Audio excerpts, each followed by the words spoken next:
guys, welcome back to the channel. Today's a little bit different, quick little video for you. Thought I'd just make an introduction to this vehicle on my channel. I have some videos coming up on it where I do all sorts of various things to it, mainly focused around kind of bringing a car back and making it a good daily driver. So here we are. It's an 07 Ford Edge SEL Plus.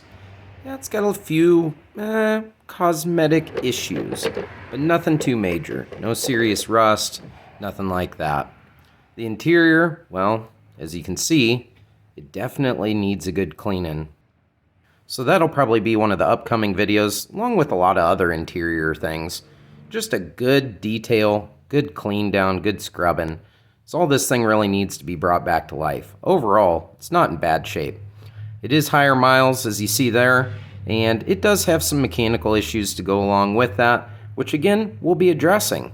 Some of the exterior stuff, some of the interior stuff, it can all be brought around for relatively inexpensive.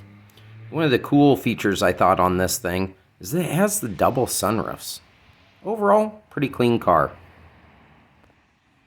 Well, there we go. Like I said, some cosmetic flaws, some mechanical flaws, but hey, that stuff's right up my alley, and I'll have it fixed up in no time. If this kind of stuff interests you, hey, hit that subscribe button, stick around for a while. I got plenty of other videos to check out where I do fun stuff with vehicles, bring them back to life, or restore other projects. And in the meantime, you can go check those things out. So anyway, like I said, just a quick little update video. Hope you guys are excited for it, and we'll catch you next time. Thanks for watching.